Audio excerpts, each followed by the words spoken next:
नमस्कार दोस्तों, मेरे अयोध्या साइंस सेंटर के यूट्यूब चैनल पे आपका स्वागत है। तो एक बार फिर से unsolved practice set paper number 2 लेकर हाजिर हैं और हिंदी का 16 फरवरी को पेपर है यूपी बोर्ड एग्ज़ाम का।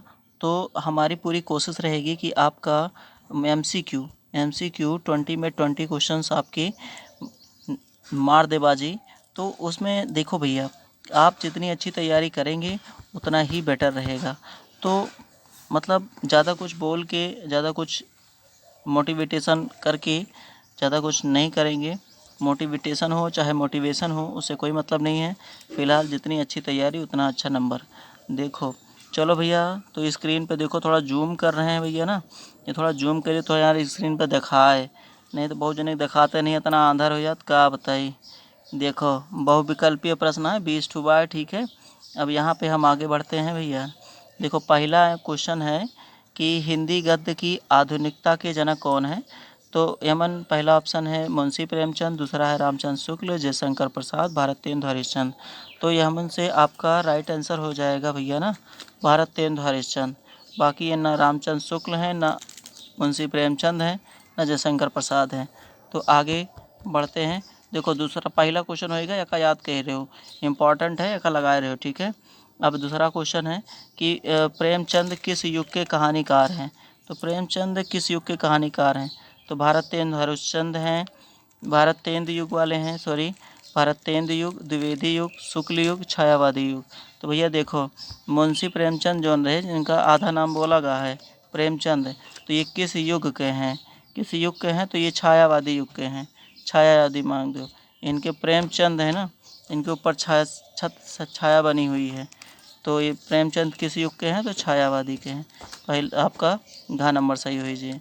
अब आगे देखते हैं, माटी की मूर्तें, ध्यान से पढ़िएगा। माटी की मूर्तें, माटी की मूर्तें किस विधा की रचना है। तो क्या है माटी की मूर्तें, माटी की मूर्तें जो है भैया, परीक्षा गुरु जो लाला निवास श्रीनिवास थे, तो उन्होंने अपनी आत्मकथा रखी थी परीक्षा गुरु में। तो ये जीवनी हो जाएगी, जीवन के बारे में बताया गया था। तो ये भैया ना आपकी जीवनी हो जाएगी। तो आपका आंसर, राइट आंसर हो जाएगा, खा नंबर सही हो जाएगा। आगे बढ़ते हैं, अब चौथा पहुंचते हैं। चौथा क्वेश्चन आपका है कि हिंदी में उपन्यास विधा प्रारंभ हुआ था। तो ये बड़ी बड़ी लाइन हो जात है इसके। तो देखो चौथा वाला आंसर रहा कि हिंदी में उपन्यास की विधा का प्रारंभ हुआ था। तो भारतेंदु युग में हुआ था कि द्विवेदी युग में कि छायावादी हैं, यमन से है ये नहीं ना। तो उसमें जो है कि आप मार दीजिएगा भारतेंदु युग युग, ठीक है ना।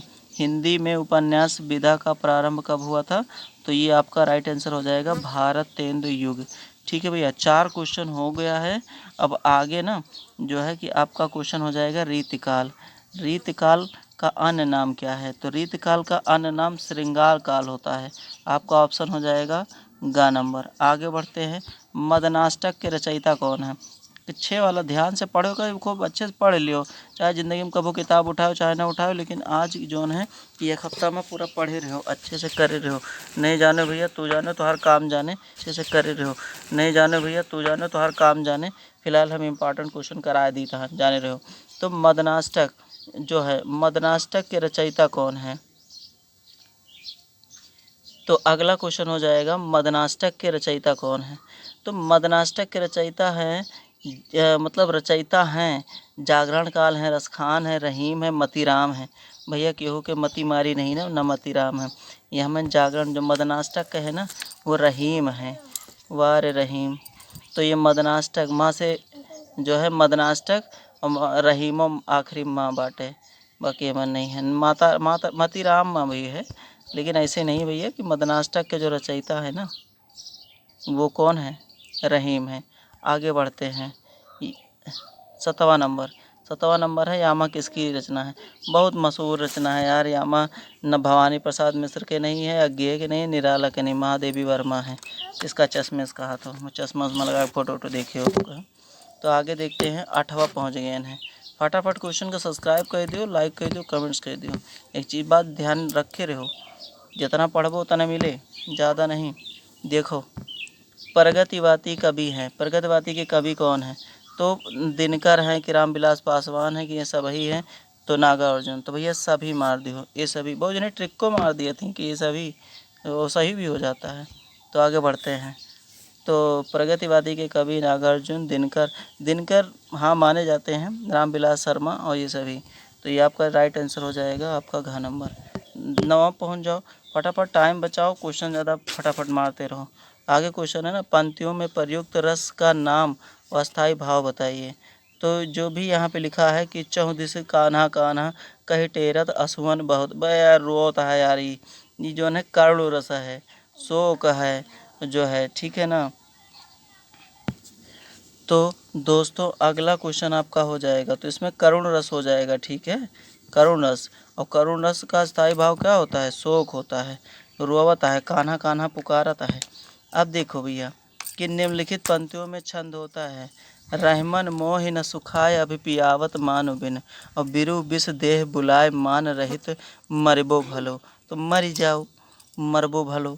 तो उसमें जो है कि भैया ये दोहा है, ठीक है ना तो सोरठा है, ना तो रोला है, ना तो सवैये है, दोहा है, मरबो भलो, दोहा पे जाके मर गए।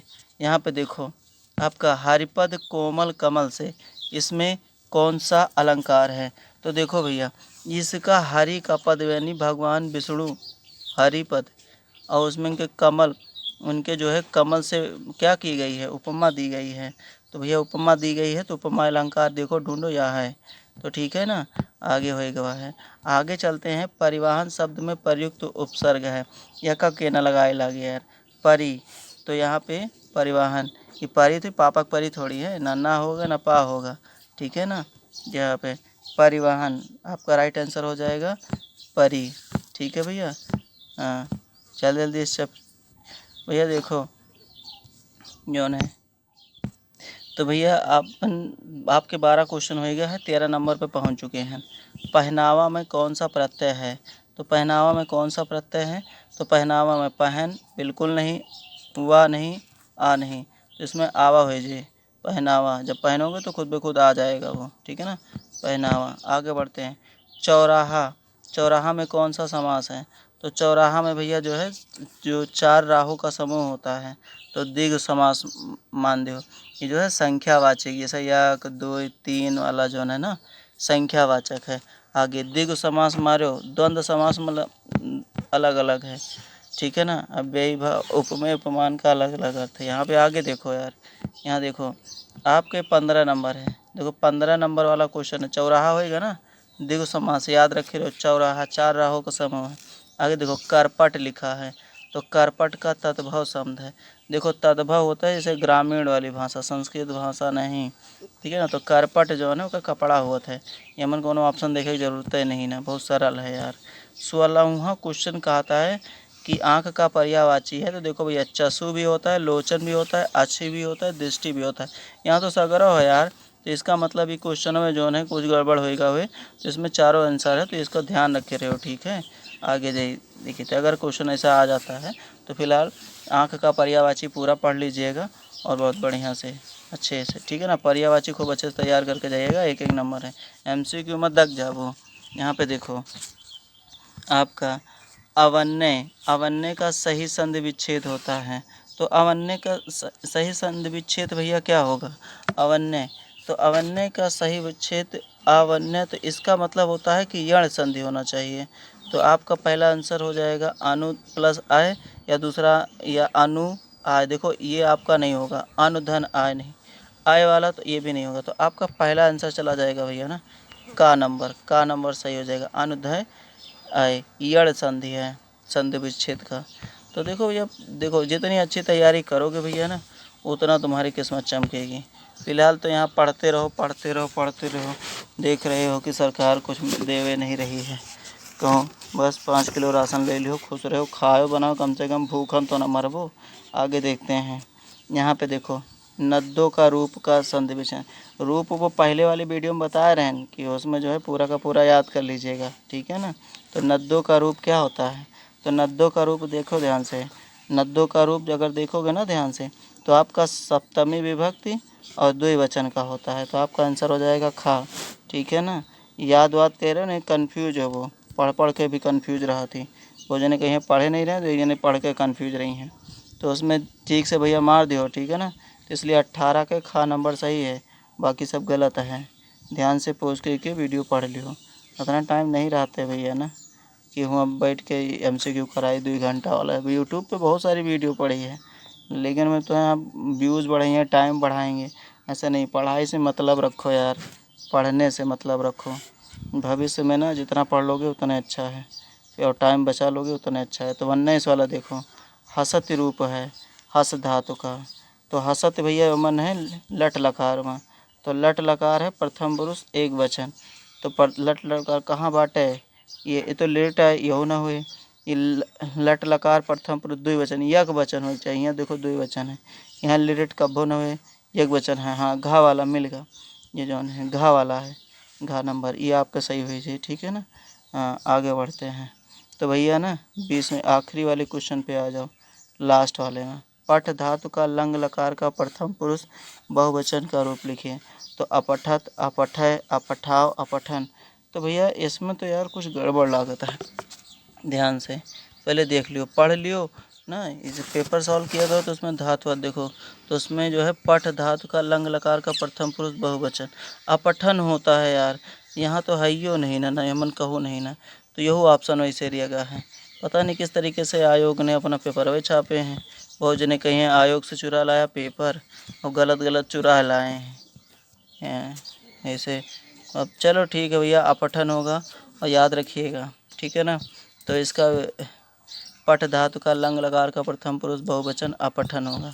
तो ठीक, अगर ये वीडियो आपको अच्छा लगा हो तो लाइक करो, कमेंट्स करो, सब्सक्राइब करो, कमेंट्स कर दिया करो भैया, ठीक है। ओके दोस्तों, bye, see you, love you. Revision करते रहिएगा, और हम तीसरा पार्ट लेके हाजिर हो गए अगले वीडियो में। तीसरा सेट का MCQ होगा, जिसमें से 20 में 20 आपको करना है अच्छे से।